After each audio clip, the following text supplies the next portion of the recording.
E chega un momento que lle pediría, por favor, señor Beiras, que me acompañase aquí a esta especie de vitrocerámica que temos con toda a información. Non queima, non? Non queima, non, pode tocar por inducción. Que as cociñas son... No. Temos 5 fotos que chamamos 5 lobatos que me gustaría comentar. Por que levaba vostede detidos a estes 3 señores con casco? Exactamente, porque eran as forzas de seguridade que creaban inseguridade absoluta. ¿No? Como aquel de Valle Inclán que cando levaban detido dicía yo xuiz, aquí le traigo detenido a este policía, ¿no? Pero bueno, está con a cara como dicindo... Me retorcen o brazo. Estaban retorcendo o brazo? Sí, un poquito. E levaba aí con pólvora de magnolias de Ferrín, porque a manifestación era en defensa de Ferrín cando foi procesado na Audiencia Nacional, no top. Sí? Sí, no top despois de Franco. Sí. Amigo. Sí. E estaban indo os grises, aqueles míticos 100 metros grises que corrían, xa eran marróns. Xa eran marróns. Eran aquelo de, non sabes, La peste brune. La peste brune? Brune non o pillo. De Daniel Guérin. Ah, carai. Eran as seccións de asalto dos nazis. Ah, sí? Nos 30, sí. E estes tamén? Non, xa non, tanto non. A ver que medida está, que tampouco está nada mal. O señor Touriño, o señor Beiras non pasarán. Non só pasou, sino que foi presidente, Sí, pero que non pasa nada que pasa? Estábamos no frente del Ebro. Non o sei. Porque tan bellos non somos como para ter estado ali no 38. Alumno seu, por certo, señor Touriño. Sí, alumno, e compañeiro de profesorado no departamento, que metín eu sin oposición. Deulle 2 matrículas. Ah, sí? Sí. Si nos consultamos o tema...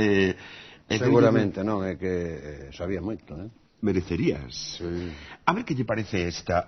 Bodas e bautizos, poderíamos titulala, non? Ostras, fíxate, aínda eu practicaba eso, Que lle parece? A máis a cara de concentrado, como dicindo, aí va esta guaracha que lleva por título, non? Isto? Lembra o sitio? Isto debe de ser en Santa Cruz. Pois non sei, será... Nunha festa, nunhas eleccións que era da candidatura de Oleiros, da candidatura independiente, probablemente. De Geluco. Sí, isto é antes de entrar nos Tamara ou despois, porque estivemos a piques de fichar por os Tamara. Que me di? Un pouco antes. En serio? E tiveron a piques de ficharme, sí. E que facían? Botaban a Prudencio Romo para entrar vostede? Afortunadamente para eles non chegaron a facer a Tamara con Beiras podía ser un grupazo, non? Daquela Beiras non sabía ninguén quen era. E unha última, unha penúltima. Esta expresión non dá a sensación de que quita unha máscara? Eu parezo máis ben unha película destas superproduccións americanas sobre a vida de Cristo, pero... Non? É un punto mesiánico. Claro. Moi especialmente aquí. Claro. É esa mirada de meu Deus, onde demos me metín coa UPG. Seguramente. Non? Sí, seguramente. Sería eso. O que pasa é que ainda non o sabía de que era. Non o sabía, soubo a posterior. Non sabía onde me metera, non? Non? Pero tan mal yo fixo pasar a UPG, señor Beiras? Non, o que pasa é que había que buscar a saída. Eso é difícil, como no laberinto, non sei, do Minotauro e tal. Supérame, por completo, eu non teño tanta cultura, señor Beiras. Imos con esta última que non sei como está. Está moi pesantivo o Quín, Pero observe que cada un o seu como en Ribadeo, non? Estábamos os dous atendendo ao orador.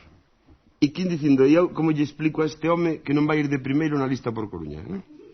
Se cadra xa estaba pensando daquela, sí. Ten dito vostede que foi, non lembro exactamente a frase, pero algo así como que foi víctima dunha liorta interna de partido. Non fui víctima de nada, máis que dos meus propios erros. Sí? Sí. Sí? Sí.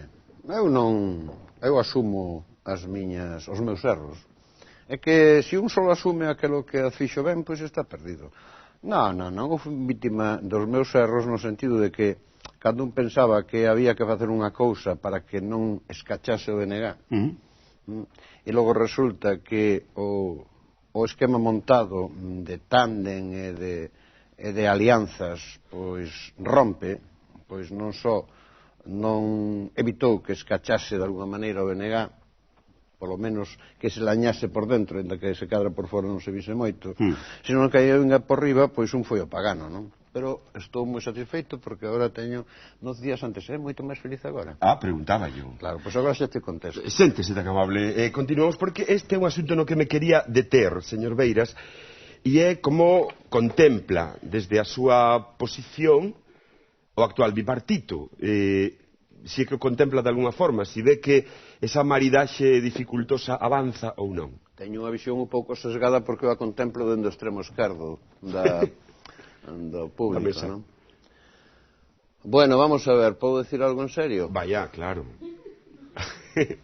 Bueno, pois o que vexo é o seguinte, a xente que decidiu electoralmente a remuda, que desaparecese o fraguismo e que chegase esta alternativa bipartita, a xente que votou, polo tanto, polo que se chama polo cambio, pois, en primeiro lugar, quería que se acabase co que significaba era a fraga, e que se fixese unha xestión política diferente, pois honesta, máis racional, democrática, etcétera, etcétera, cambiar a xestión, non? Bueno, eu coido que eso, en medida que non son capaz de calcular o milímetro, percíbese que sí, que mudaron moitas maneiras, non?, de facer xestión. Pero logo esa xente tamén quería un cambio político, e o cambio político significa mudar determinados obxectivos da política de goberno, dunha maneira rotunda.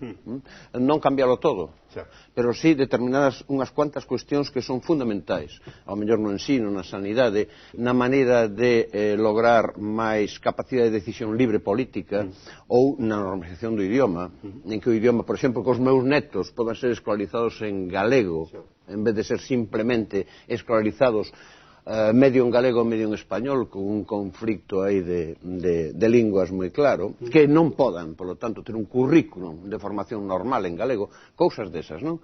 Bueno, e aí sí que os cambios están por chegar, están ainda por chegar, e a xente está expectante, sobre todo a xente que máis decididamente apoiou para que eso cambiase. Só unha máis, en serio.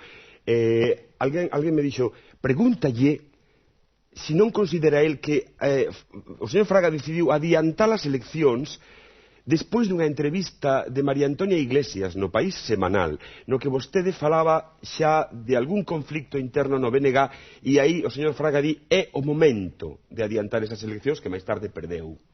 Non. Manuel Fraga, que eu saiba, decidiu adiantar as eleccións porque o presionaron dende Madrid para que adiantase as eleccións, porque se cadra nin siquiera estaba en condicións adecuadas para chegar como candidato ao outono dese ano, e porque ademais o panorama íbase facendo cada vez máis negro, máis escuro, máis avesío, por unha razón, porque o relevo do aznarismo polo goberno de Zapatero na primavera de 2004, á altura da primavera de 2005, pois estaba dando un cambio de opinión niso que chama o centro, e iso proxectaba en Galiza. En segundo lugar, porque no outono do 2004 o PP estaba baixo mínimos, se nese momento se celebran eleccións, o PP perde polo menos 5, 6 ou 7 escanos.